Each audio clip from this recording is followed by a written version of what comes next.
Reports now சொந்தங்களுக்கு பணிவான வணக்கம். இன்றைய அரசியல் சார்ந்த நேர்காணலில் நம்மோடு அரசியல் விமர்சகர் திரு ரவி டிடிஎஸ் அவர்கள். சார் வணக்கம். வணக்கம் சார். நேற்றைய தினம் மாரிதாஸ் அவர்கள் கைது செய்யப்பட்டு திரும்ப ஒரு ஜாமீனில் விடுவிச்சிருக்காங்க. கைது செய்தது தவறு. ஆக்சுவலாக தெரியல இவங்களுக்கு, இந்த அரசுக்கு ஆதவர்ஜுனாவை பற்றி இன்னும் நமக்கு எல்லாருக்கும் வெளிப்படையாக தெரிய ஆரம்பிக்கலை. அவரால் எப்படி அவருடைய வேட்பாளர்கள் எப்படி கிரிமினல் குற்றங்களோடு இருக்காங்களோ, மந்திரிகள் எப்படி கிரிமினல் குற்றங்களோடு இருக்காங்களோ, எம்எல்ஏக்கள் எப்படி கிரிமினல் குற்றங்களோடு இருக்காங்களோ, அதை விட தவறானவர் அவருங்கிறது தெள்ள தெளிவான ஒரு விஷயம்.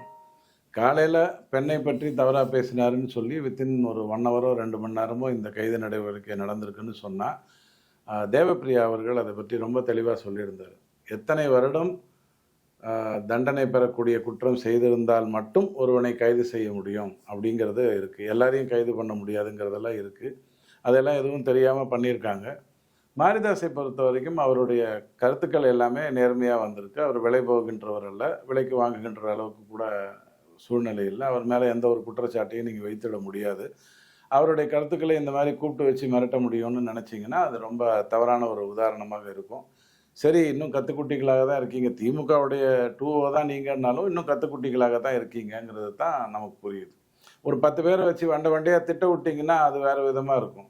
அதை விட்டுட்டு கைது பண்ணுறேன் அப்படின்னீங்கன்னா திசை மாறி போகுங்கிறது தான் ஆதவர்ஜுனாவுக்கு சொல்ல முடியும். அவருக்கு தெரியும் குற்றங்கள்லாம் எப்படி செய்யணும், எப்படி தப்பிக்கணும், எப்படி மிரட்டணும், எல்லாமே அவருக்கு நல்லா தெரியும். பார்க்கலாம் நல்லது நடக்குங்கிறது. திமுக இந்த ஜென்சி மீட்டப் அப்படின்னு தொடர்ந்து பண்ணிகிட்டே இருக்காங்க. கோயம்புத்தூரில் நடந்த ஜென்சி மீட்டப் கிட்டத்தட்ட சொதப்பல் அப்படின்ற மாதிரி அவங்க நிறைய எதிர்பார்த்தாங்க. ஆனால் ஆட்கள் ரொம்ப கம்மி அப்படின்ற மாதிரி. ஜென்சிங்கிறத தவறாக புரிஞ்சுக்கிறாங்க. நம்ம ஏற்கனவே உங்களுடைய ஒரு பேட்டியில் சொல்லியிருந்தோம். ஜென்சின்னா 18 வயசு கம்மியாக இருக்கிறவங்க, 22 வயசு கம்மியாக இருக்கிறவங்கிறது கிடையாது. அதை நல்லா புரிஞ்சு கொள்வது நல்லது. வாலிபர்களெல்லாம் கூப்பிட்டு ஒரு இடத்துல உட்கார வச்சுட்டா அது ஜென்சி கூட்டம்னு நினைக்கிறது தப்பு. ஜென்சிங்கிறது அந்த பதம் எப்படி வருது அப்படின்னு சொன்னால், ஒடுக்கப்பட்ட மிக மிக மோசமான நிலையில் தள்ளப்பட்டவர்கள் ஒரு உணர்ச்சி வெள்ளத்தில் வெளில வர்றதுங்கிறது தான் ஜென்சியோடைய விஷயமாக இருந்தது. இதை திமுக தவறாக எடுத்துக்குது. இப்போ விஜய் வந்ததுனாலேயே இளைஞர்கள் தான் இனி தமிழ்நாட்டை நிர்ணயிக்க போகிறாங்கன்னு எடுத்துக்கிட்டது அதை விட ஒரு முட்டாள்தனமான ஒரு விஷயம். இளைஞர்கள் யாராக இருந்தாலும், அது விஜயாக இருந்தால் கூட அவருக்கு சொல்லிக் கொடுக்கறதுக்கு ஒரு பெரியவங்க வரணும் அப்படிங்கிற அடிப்படையில் தான் இருக்கணும். ஸோ திரும்ப ஆர்எஸ் பாரதி, இளங்கோவன், டிஆர்பி ராஜா இவங்களை வச்சுக்கிட்டு ஜென்சி கூட்டம் நடத்துகிறேன் அப்படின்னு சொன்னால் அது செட் ஆகாதுங்கிறது தெளிவாக புரியணும். பெண் இளைஞர்களை பொறுத்த வரைக்கும், அதாவது 30க்கு கீழே, 39க்கு கீழே இருக்கக்கூடியவங்க கூட ஒரு பக்கம் விஜய்கிட்டையும் ஒரு பக்கம் அண்ணாமலைக்கிட்டையும் செட்டில் ஆகிட்டாங்கங்கிறது தான் நிதர்சனமான உண்மை. அப்போ நீங்கள் அதை அவங்களுக்கு பயிற்சி கூடம் கொடுக்குறேங்கிற பேரில் இந்த சில பெரிய நிறுவனங்கள்லாம், இப்போ சென்னை சில்ஸு, ஆர்எம்கேவி அந்த மாதிரியான நிறுவனங்கள்லாம் மோட்டிவேஷனுக்குன்னு பேச கூப்பிட்டு வருவாங்க. அதாவது அந்த தொழிலாளர்களுக்கு ஒரு மோட்டிவேஷன் கொடுக்கறதுக்குன்னு. அந்த மோட்டிவேஷன் கொடுக்குறவர் நகைச்சுவையாக பேசணும்னு அவரே இந்த சில்க் ஸ்மிதா இருந்தால் தான் படம் ஓடுங்கிற மாதிரி நகைச்சுவையாக பேசினா தான் அது மோட்டிவேஷனுங்கிற மாதிரி எண்ணத்தோடு அவர் வருவார். இவர் பேசுறதுனால அவருக்கு ஒரு 10,000மோ 15,000மோ கிடைக்கலாமே ஒழிய அங்கே ஒன்றும் பெருசாக மோட்டிவேஷன் ஆகிடாது. மோட்டிவேஷன்னா பார்ட்டிசிபேஷன், அவர்களை செயல்பட வைத்து அதன் மூலமாக அவங்களுக்கு கற்றுக் கொடுக்கறதுங்கிற கான்செப்டுக்குள்ளே தான் வரணும். இது திமுகவுக்கு புரியறதுக்கு ரொம்ப நாள் ஆகும். நல்ல வேலையாக ரொம்ப நாள் ஆகும். அது மட்டும் சந்தோஷமாக சொல்லிக்கலாம். டெல்லியில் இந்தி கூட்டணியுடைய சந்திப்பு, அந்த கூட்டணி தலைவர்களுடைய சந்திப்பு நடந்தது. எப்படி பார்க்குறீங்க? திருமாவளவன் திமுகவோட தான் இருக்கார். ஆனால் அவர் டெல்லியில் போய் மீட்டிங்கில் கலந்துப்பார். மீட்டிங்கில் கலந்துக்கிட்டு வெளியில் விமர்சன பார்வை வைப்பார். திமுகவுடைய அணுகுமுறை என்னென்னா, நான் போக மாட்டேன், ஏன்னா நீ எனக்கு துரோகம் பண்ணிட்ட, என் ஆளுங்களை அனுப்புவேன், அவன் உனக்கு துரோகம் பண்ணுவான். இதுதான் கான்செப்டாக வருது. இப்போ திடீர்னு காங்கிரஸை பற்றி திருமாவளவனுக்கு ஏன் இவ்வளோ கோபம் வந்தது அப்படிங்கிறது தெரியல. அந்த கூட்டத்தில் கெஜ்ரிவால் கலந்து கொள்ளாததுங்கிறது ஒரு மைனஸ் பாயிண்ட்டாக தான் நான் பார்க்குறேன். கம்யூனிஸ்ட் கலந்து கொண்டாங்களா இல்லையாங்கிறதுல ஒரு மைனஸ் பாயிண்ட்டாக தான் பார்க்குறேன். மமதா தோல்வி விட்டுறாங்க, அதனால் அவங்க வந்துட்டாங்கங்கிற அடிப்படைக்குள்ளே நீங்கள் அதை பார்க்கலாம். ஸோ அந்த கூட்டம் 2 மாதத்துக்கு ஒரு முறை நடக்கும்னு சொல்லியிருக்காங்க. இதுக்கு முன்னாடி இந்தி கூட்டணி நடந்த போதெல்லாமே இதே தான் சொன்னாங்க, ஆனால் செய்யலை. ஸோ எதை கூடுகிறேன்னு சொல்கிறதே அவங்களால பண்ண முடியல, கூடி பேசி சாதிப்பேங்கிறத அவங்களால எப்படி பண்ண முடியுங்கிறது தெரியாது. இந்த சூழ்நிலையில் வெஸ்ட் பெங்காலை பொறுத்த வரைக்கும் 20 எம்பிக்கள் தேசிய ஜனநாயக கூட்டணியோட தன்னுடைய இணைப்பை காட்டியிருக்காங்க. கிட்டத்தட்ட 312 315 சீட்டுகள் வந்து இப்போ பிஜேபி கையில் இருக்குது. எம்பிஸ் 543ல் 312க்கு மேலே தேசிய ஜனநாயக கூட்டணியில் இருக்குது. 199 140 தான் காங்கிரஸ் கிட்ட இருக்குது. திமுக போன்ற பலர்களால் ஒரு 60 70 வைத்து கொண்டிருக்காங்கங்கிற பொசிஷனுக்கு வந்துருச்சு. 360 வேணும் பிஜேபிக்கு, 360 வேணும். ஆனால் அந்த 360 திமுக வைத்துக்கொண்டு சாதிக்கலாம் அப்படின்னு நினைக்கிறதுக்கு சில வேலைகளை செய்கிறாங்க. நல்ல வேலையாக அங்கே சிதம்பரம் இருக்கார், அவர் எப்படியும் கெடுத்து விட்டுருவார். ஸோ இந்திய கூட்டணி கூட்டம்ங்கிறது வந்து நாங்கள்லாம் இருக்கோம் அப்படின்னு காட்டிக்கிறதுக்காக நடந்ததே தவிர நேற்றுக்கு பெரிய தீர்மானங்கள் என்ன பண்ணாங்கங்கிறத பற்றி தெளிவாக தெரியல. இன்ஃபேக்ட் இவங்க இப்படி பண்ணதுனால இந்த காக்ரோச்னு ஒரு காமெடி, எஸ்.வி. சேகர் காமெடி ஒன்று பண்ணிக்கிட்டு இருக்குது இல்லையா, சப்போர்ட் பண்ணணும்னு சொல்லியிருக்காரு. அவன் அது எப்படி சப்போர்ட் பண்ணணும்? தலைவர் யாரு? அவங்களுடைய அவங்க எதிர்நிலையில வச்சு அவங்கள பார்க்கக்கூடாது. அவங்க இளைஞர்களுக்கான இளைஞர்களை ஒருங்கிணைக்க போராடுறாங்க. ஸோ நாம அவங்களுக்கு சப்போர்ட் பண்ணுவோம். ஒருங்கிணைக்கிறதுக்காக போராடுறாங்க, அவங்களுக்கு நம்ம சப்போர்ட் பண்ணணும். மக்கள் பிரச்சனை, அவங்களோட பிரச்சனைகளை நாம ரோட்ல இறங்கி போராடணும். அவங்களுக்கு எழுப்பியிருக்கிறது 2 பிரச்சனையை. சிபிஎஸ்சியில் நடந்த தவறு, நீட்டில் நடந்த தவறு, அதை பற்றி பேசியிருக்காங்க. நீட்டில் நடந்த தவறுங்கிறது வந்து கிட்டத்தட்ட 24 லட்சம் 25 லட்சம் பேர் எழுதுகின்ற ஒரு எக்ஸாம் இந்தியா பூரா. அதை வந்து நேர்மையாக நடத்தணும். அது வந்து ஒரு 1.25 லட்சம் சீட்டுக்காகத்தான் நடக்குது. அதில் தவறுகள் வருதுன்னா சுட்டி காட்டுறோம், திருத்திக்கிறாங்க, திருந்துரும் அப்படிங்கிற அடிப்படைக்குள்ளே தான் அது. ஒரு போலீஸ் ஸ்டேஷன் இருக்கும்போது எப்படியா கொலைகாரன் கொலை பண்ணுறான் அப்படின்னு கேட்டால், போலீஸ் ஸ்டேஷன் இருக்கிறது வந்து கொலையை தடுப்பதற்காக இல்லை, கொலைகாரர்களை திருத்துவதற்காக, அவங்கள கண்டிக்கிறதுக்காக. அப்படிங்கிறத புரிந்து கொள்வது நல்லது. ஸோ இந்தி கூட்டணியை பொறுத்த வரைக்கும் அவங்க சாதிக்கிறதுக்கு இன்னும் நிறைய டைம் ஆகும். 2029 பிஜேபிக்கு ரொம்ப சுலபமாக போச்சு.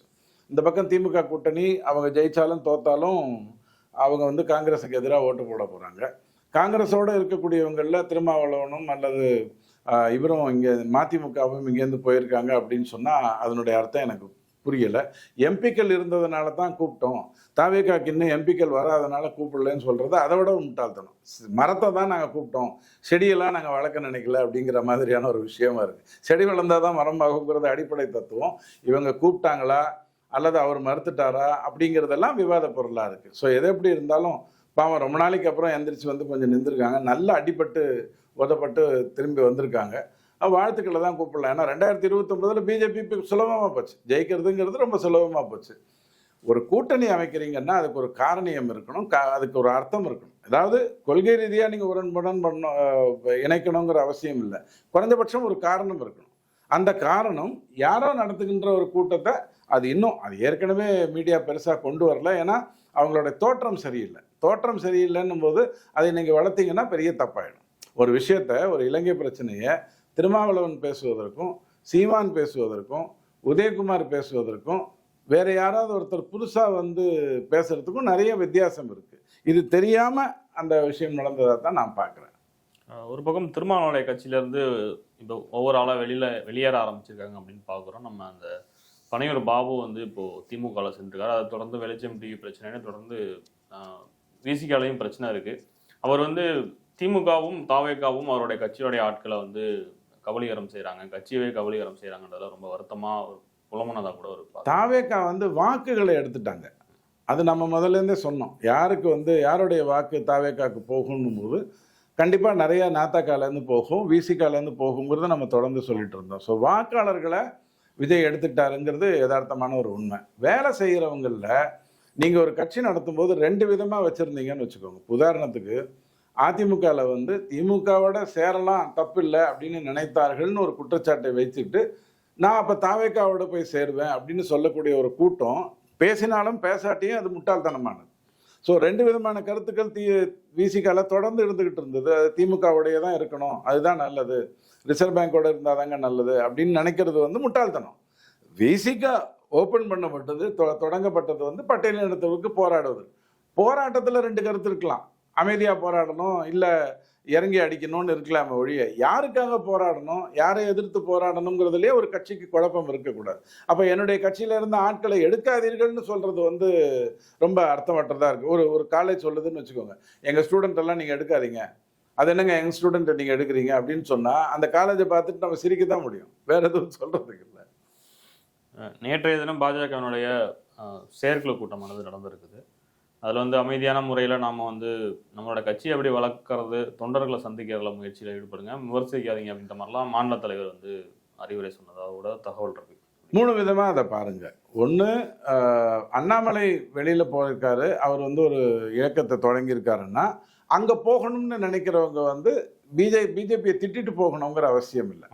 பிஜேபியில் இருக்கிறவங்க அண்ணாமலை கிட்ட போனவங்களை விமர்சிக்கணுங்கிற அவசியம் இல்லை. அவங்க ஒரு இலக்கை நோக்கி போயிருக்காங்க. அந்த இலக்கு தேசத்துக்கு சம்பந்தப்பட்டது தான், தேசத்துக்கு விரோதமாக நடக்க போகிறது இல்லை. ஏன்னா அண்ணாமலை வழி நடத்த போகிறார். ஸோ அவர் இருந்தார், கல்யாணம் பண்ணிட்டு வீட்டுக்கு வந்தார், குடும்பம் சரியில்லை, நான் போய் தனி கொடுத்தன நடத்துகிறேங்கிறாரு, நடத்திட்டு போங்கன்ட்டு விட்டுட்டு போயிடணும். அதோட அதுக்கப்புறம் விமர்சிக்கிற வேலையெல்லாம் பண்ணக்கூடாது. இப்போ நாம் என்ன பண்ண போகிறோம்? இந்த தோல்விக்கான ஆய்வு பண்ணிட்டோமா? 27 இடத்துல நாம் வந்து வாங்கியிருக்கிற வாக்குகள் மொத்தமாக 31 சேர்த்து 14 லட்சம் வாக்குகள் தானே வாங்கியிருக்கோம். அதே வந்து 2024 கிட்டத்தட்ட 86 லட்சம் வாக்குகள் வாங்கினோம். ஓகே, அது வந்து 23 சீட்டு நாடாளுமன்ற சீட்டில் போட்டி போட்டாங்க. இது வந்து 33 சட்டமன்ற சீட்டில் போட்டி போட்டாங்கங்கிற அடிப்படையில் அது வேறு விதமாக இருக்கலாம். பட் அந்த தொகுதியில் நான் எத்தனை வாக்கு வாங்கியிருக்கணும்? போன 3 தேர்தலில் எப்படி இருந்தது? நான் ஏன் இதில் வந்து வாக்குகள் வாங்கலை? எதனால இந்த விஷயம் நடந்தது? இல்லைங்க, தாவேகா வந்து மாயாஜாலம் பண்ணிட்டாங்கன்னு பேசுகிறதா இருந்ததுன்னா தப்பு. உங்கள் தொகுதியில் உங்களுக்கான இதில் வந்து இப்போ நயினார் நாகேந்திரன் ஐயா ஏன் தோற்று போனார்? அவரால் ஏன் அந்த இடத்துல, நான் பலமுறை உங்களுக்கு சொல்லியிருக்கேன், ஒரு கட்சி வந்து வேட்பாளருக்கு சீட்டு கொடுத்துட்டு உடனே வேட்பாளருடைய வேலை தான் இந்த தொகுதியில் எனக்குன்னு எந்தெந்த இடம்லாம் நல்லா இருக்குது, என் கட்சிக்குன்னு எந்தெந்த இடத்துலலாம் நல்லா இருக்குது, எதிர்கட்சியில் எவன் வேலை செய்கிறான், அவனில் எவனா அது வேலைக்கு போயிடுவானா, அவன் ஏதாவது சங்கடத்தில் இருக்கானா, இப்படி பல விதங்களை பார்த்து ஒரு வேட்பாளர் தான் வெற்றிக்கு வந்து கொண்டு போவாரே தவிர மோடி 10 வாட்டி வந்துட்டதுனாலையோ அமித்ஷா 4 வாட்டி வந்துட்டதுனாலையோ நீங்கள் ஜெயிக்கவே போகிறதில்ல, வாய்ப்பே கிடையாது. சோனியா காந்தி கலந்துக்கிட்ட ஒரே கூட்டம் 2023 கர்நாடகாவில் ஷட்டர் போட்டி போட்ட தொகுதி. ஷட்டர் உங்களுக்கு தெரியும், பிஜேபியிலேருந்து காங்கிரஸுக்கு வந்தார், தோற்று போயிட்டார். அப்போ சோனியா காந்தி வந்தாலே உன்னால் ஜெயிக்க முடியாதுங்கிறது இல்லை குற்றச்சாட்டு. உன்னால் ஜெயிக்க முடியாததுக்கு காரணம் உன்னால் இணக்கமாக அந்த வாக்குகளை வந்து கொண்டு வர முடியல அப்படிங்கிறது தான். இது புரிந்து கொள்ள வேண்டியது இந்த 2 பேருடைய பிரச்சனை. அதாவது அண்ணாமலையிடம் சென்றவர்கள் பிஜேபியை விமர்சிக்கணுங்கிற அவசியம் இல்லை. பிஜேபியில் இருக்கிறவங்க அண்ணாமலைகிட்ட போனவங்களை பற்றி ஒரு கட்சியில் ஒரு இடத்துல தான் இருக்கணும் அப்படின்னு பேசுறதெல்லாம் நியாயம் இல்லை. இப்போ கேள்வி என்னன்னா, மத்திய பாஜக என்ன பண்ண போகுது? அந்த 360 வர வரைக்கும் தமிழ்நாடு எப்படியோ போகட்டும்னு உட்காந்துருக்க போகுதா? இங்கே வந்து ஏதாவது முடிவுகள் எடுக்கணுமா? இப்போ அமித்ஷா வர்றாருன்னு சொல்லியிருக்காங்க, வந்தால் அவர் என்ன மாதிரியான முடிவுகள் எடுக்க போகிறாரு? யாரையாவது புதிய தலைவராக கொண்டு வர போகிறாரா? அப்படிங்கிறது தான் கேள்வி. ஒரு தலைவன் பிஜேபியை பொறுத்த வரைக்கும் கொஞ்சம் ஸ்மார்ட்டாக வேலை செய்யணுங்கிற எண்ணத்தோட, வெயிலில் நடந்தால் வேர்த்து கொட்டும் குறைஞ்சபட்சம் அப்படிங்கிற அடிப்படையில் இருக்கிறவனை தான் தலைவனாக்க முடியுமே தவிர வேற யாரையாவது தலைவனாக்கினீங்கன்னா அவங்க கர்ச்சீஃபுக்கு வேலை இருக்காது. உள்ளாட்சி தேர்தலில் திமுக தனிச்சு நிற்கும்னு நினைக்கிறீங்களா? உள்ளாட்சியில் வந்து ரொம்ப முக்கியம் தாவேகாவுக்கு. நான் பலமுறை சொல்லியிருக்கேன், இந்த 234 உங்களுடைய பிரச்சனை இல்லை. இந்த 234 நீங்கள் என்ன நினச்சாலும் 5 வருடம் உங்கள் ஆட்சி நடக்கும். எந்த எம்எல்ஏவும் அப்படியே தூக்கி போட்டுட்டுலாம் வந்துட மாட்டான். பெரிய அமௌண்ட்டு கொடுத்தா வேணால் இந்த அதிமுகலேருந்து பானம் கட்டு போய் ரோஷம் கட்டு போய் மற்றும் பலர்னு சொன்னதுக்கு பிறகும் போகிறவங்க 1-2 பேர் இருக்கத்தான் செய்வாங்க. அது முக்கியம் இல்லை. அப்போது உள்ளாட்சிக்குள்ளே போடுறது தான் கெஜ்ரிவால் பண்ண மிகப்பெரிய சாமர்த்தியமான ஒரு விஷயம்னு நான் பலமுறை சொல்கிறேன். கெஜ்ரிவால் செய்த அதே மாதிரியான விஷயத்தை தான் நீங்கள் இதில் பண்ண வேண்டி வரும். அவரும் வந்து நடிகர்களை, காமெடியான, டிவியில் பிரபலமாக இருக்கிறவங்களை கொண்டாந்து வேட்பாளராக்கி ஜெயிக்கிறதுக்கான முயற்சி பண்ணுவார். நீங்களும் வந்து டான்ஸ் ஆடிட்டு இருக்கிறவரை, குறிப்பாக டான்ஸ் ஆடுறாரு இல்லைன்னு சொல்ல, உடான்ஸ் ஆடல, ஆனால் அந்த மாதிரி ஆளை கொண்டு வந்துட்டு ஜெயிச்சிடலான்னு நினச்சிங்கன்னா உங்கள் நோக்கம் இப்போ 234 இல்லை. இந்த 234 உங்களுக்கு எந்த ஒரு பிரச்சனையும் வரப்போகிறதில்ல. ரொம்ப சிம்பிள். உதாரணம் விடுவாங்க, திருப்பி வந்து ஓட்டு போட்டுருவாங்க. ஏன்னா அவனுக்கு அமைச்சரவை வேணுமே, வேற என்ன பண்ணுவான் அப்படிங்கிற அடிப்படையில் இந்த 5 வருஷம் ஓடும். உள்ளாட்சிக்குள்ளே போறணும்னு சொன்னால் திமுக சாதாரணமான ஒரு கட்சி இல்லை. ரொம்ப வெறித்தனமாக அடிச்சு நொறுக்கும். வெஸ்ட் பெங்காலில் பார்த்த அளவுக்கு வெத்து குட்டு எல்லாமே இருக்கும். உள்ளாட்சி தேர்தல் நடக்கும் பொழுது அதை உடனடியாக நடத்துங்க, ரொம்ப டிலே பண்ணாதீங்க. ரொம்ப டிலே பண்ணிங்கன்னா முட்டாள்தனமாக போயிடும். ஐ திங்க் இன்னொரு 6 மாதத்துலேயோ 7 மாதத்துக்குள்ளேயோ நடத்த வேண்டிய அவசியம் வரும். முடிஞ்சால் அதை இடைத்தேர்தலோடு சேர்த்து நடத்துறதுக்கு முடிச்சு பண்ணிங்கன்னா இன்னும் சுலபமாயிடும் உங்களுக்கு. ஏன்னா இடைத்தேர்தலையே நீங்கள் இப்போ இந்த 4+1 5ல் 5ஐயும் வெற்றி பெறுவீங்களான்னு கேட்டால் உங்களாலேயே உறுதியாக சொல்ல முடியாது. ரொம்ப சிம்பிள். அப்போது உள்ளாட்சி தேர்தலில் கான்சன்ட்ரேட் பண்ணுங்கள். உள்ளாட்சி தேர்தலில் ஒரு வசதி இருக்குது. ஒரு அளவுக்கு அந்த தொகுதியில் வேலை செஞ்சுட்டு இருக்கிறவர் நீங்கள் உங்களுடைய வேட்பாளராக அறிவிச்சு கொள்ள முடியும். அங்கே வந்து கட்சி சின்னம்ங்கிற அந்த பிரச்சனையெல்லாம் இல்லை. நான் சொல்கிறது 3வது பாட்டம் லெவல் 3-4 லெவலில் நான் சொல்கிறேன். ஸோ அதை கான்சென்ட்ரேட் பண்ணுறது தான் நல்லது. திமுகவிடம் இருந்து அதை கைப்பற்றுவதுங்கிறது ரொம்ப கஷ்டம். கைப்பற்றிட்டீங்கன்னா எழுதி வச்சுக்கோங்க, ஒரு சூடம் எடுத்து திமுகவுக்கு கொளுத்திடலாம், மேட்டர் முடிஞ்சிச்சு. இதுக்கப்புறம் திமுக எந்திரிக்காது. ஏன்னா மத்திய அரசில் இல்லை, மாநில அரசில் இல்லை. அப்போ ஆட்டோமேட்டிக்காக உள்ளாட்சியிலையும் இல்லைன்னு சொன்னால் திமுகவை நீங்கள் கரெக்டாக தீய சக்தின்னு நீங்கள் நினைக்கிறதாக இருந்தால், காலில் விழுந்ததை ஒரு பெரியவர் காலில் தான் விழுந்தேன் அப்படிங்கிற அடிப்படையில் விட்டுட்டு திமுக உண்மையிலேயே நீங்கள் தீய சக்தியாக நினைக்கிறதா இருந்ததுன்னா உள்ளாட்சி தேர்தலில் ரொம்ப கான்சென்ட்ரேட் பண்ணி அடிச்சு நொறுக்கணும். இஷ்டத்துக்கு வேட்பாளர் நிறுத்தலாம், அங்கே 164வது வார்டுலேயும் விஜய், 173வது வார்டுலேயும் விஜய்னீங்கன்னா சாரி, விஜய் வந்து அந்த பக்கம் போயிடும். அப்போ உங்களுக்கு ஆட்சி நடத்துறது ரொம்ப கஷ்டமாயிடும். அதைத்தான் நீங்கள் ரொம்ப தெளிவாக புரிந்து கொள்ளணும். திருப்பரங்குன்றம் விவகாரம், அறநிலையத்துறை அமைச்சர் வந்து இது முதல்வர் தான் முடிவெடுப்பார் அப்படின்னு சொல்லியிருக்காரு. ஒரு பக்கம் அமைச்சர் நிர்மல்குமார் 2 ஆண்டுகளுக்கு முன்பு என்ன நடந்ததோ அதுதான் தொடரும் அப்படின்னு சொல்லியிருக்காரு. மற்றதுக்கெல்லாம் விஜய் முடிவெடுக்காம ஆதவ முடிவெடுக்கிறாருன்னா சொல்லுவாங்க, எல்லாத்துக்கும் விஜய் முடிவெடுக்கிறாருன்னா நீங்கள் சொல்லி ஆகணும். திருப்பரங்குன்றம் விஷயத்தில் தப்பு பண்ணிட்டு இருக்கிறது திமுக. அங்கே இப்போ ஒரு போஸ்ட் கார்டு ஒரு மேட்டர் ஒன்று கொண்டு வந்திருக்காங்க. அது யார் பண்ணியிருக்காங்கன்னு தெரியல. அது நல்ல முயற்சி. தமிழ்நாட்டிலிருந்து ஒரு குறிப்பிட்ட வாட்ஸ்அப் நம்பருக்கு, ஒரு குறிப்பிட்ட மெயில் ஐடிக்கு, ஒரு குறிப்பிட்ட இலக்குக்கு நீங்கள் வந்து போஸ்ட் கார்டு அனுப்புங்க. திருப்பரங்குன்றம் விஷயத்தில் நாங்கள் இந்த இந்த இந்த தீபத்தை இந்த இடத்துல ஏற்றணும்னு நினைக்கிறோம் அப்படின்னு சொல்லி பேட்டர்ண்டாக நிறைய பேர் வந்து அந்த போஸ்ட் கார்டு போட்டு தன்னுடைய எதிர்ப்பு தெரிவித்தாதான் இவங்க கதை விடுறாங்க இல்லையா. அதாவது உள்நாட்டு கலவரம் வந்துடும், சண்டை வந்துடும் அப்படிங்கிறத வந்து நீங்கள் மறுதளிக்க முடியும். ஸோ முயற்சியை இந்த மாதிரி விஷயத்தில் யார் எடுத்தாலுமே உடனே அதுக்கு சப்போர்ட் பண்ணுங்கள். வாட்ஸ்அப்பில் அந்த செய்திகள் வந்துட்டுருக்கு, இருந்தால் கேளுங்க. அப்படி இல்லைன்னா இந்த சேனலில் தொடர்பு கொள்ளுங்கள், எங்களை தொடர்பு கொள்ளுங்கள். அந்த போஸ்ட் கார்டு மேட்டர் கண்டிப்பாக பிஜேபிக்கு, அதாவது முருக பக்தர்களுடைய மாநாட்டில் அல்லது சந்திப்பில் அவங்க எடுத்திருக்கிற அந்த நல்ல முடிவு நம்ம ஆதரித்தோம்னா சரியாக வரும். அப்படி பண்ணால் தான் இவங்களுக்கெல்லாம் பாடம் கற்றுக் கொடுக்க முடியும்.